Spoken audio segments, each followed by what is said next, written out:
nom est Jean-William Bergevin et bienvenue à l'Astuce de Jean-Will. Aujourd'hui, je vais vous parler d'un sujet qui est particulièrement important, particulièrement intéressant. C'est un sujet qui revient, c'est une question qui revient souvent dans les différents appels téléphoniques qu'on a avec la clientèle ou encore dans les foires commerciales. Et c'est comment le treuil se comporte au froid, comment la corde va-t-elle réagir dans la neige ou encore mouillée.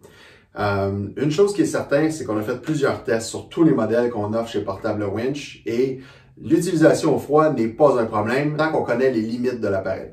Prenons par exemple le PCW3000Li, qui est un modèle à batterie. Donc le treuil en tant que tel, lui, peut rester au froid, pourrait même être entreposé au froid. Le problème est la batterie. La batterie ne doit pas être entreposée au froid pour une très longue période de temps. Par exemple, on a fait des tests, on peut la laisser 24-48 heures à des températures qui ne vont pas au-delà de moins 14 degrés Celsius. Donc, au-delà de moins 14 degrés Celsius, tout simplement, ce qui arrive, c'est que l'appareil, la batterie est trop froide, elle ne communique plus avec le treuil et on n'est plus capable de partir le treuil jusqu'à temps qu'on réchauffe la batterie.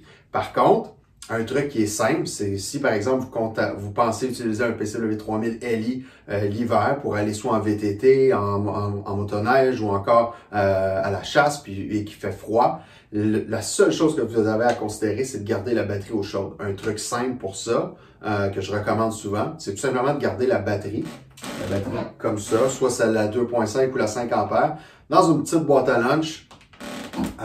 On peut même y mettre un ou deux hot shots avec ça. Là. Donc, on parle des hot shots, c'est les petites poches qui deviennent chaudes à l'intérieur de vos mitaines. On peut même en mettre une dans la boîte à lunch. Ça va garder la batterie au chaud. Le treuil, lui, c'est pas grave, il peut rester au froid. Mais tant que la batterie est au chaud, vous n'aurez jamais de problème à vous servir du treuil.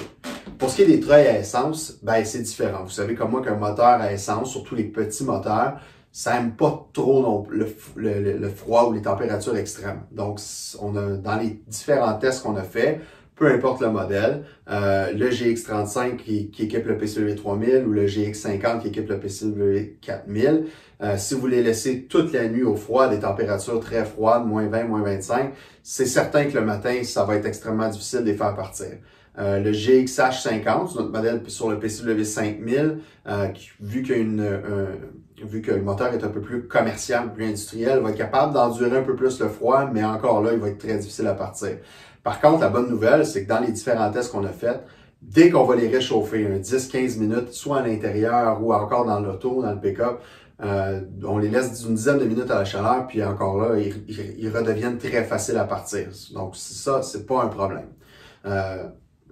Aussi longtemps qu'on connaît la limite puis qu'on connaît les solutions, vous allez être capable de faire fonctionner vos treuils dans n'importe quelle température. Pour ce qui est de la corde, le froid n'a aucun impact sur la corde. Il faut juste prendre des précautions qui sont nécessaires. C'est-à-dire que si on s'enserre dans la neige et que ça devient chaud, froid, que la corde devient mouillée, ben c'est certain qu'on va pas l'entreposer dehors parce que là, le lendemain, ce que vous allez avoir, c'est un bloc de glace dans votre sac à corde.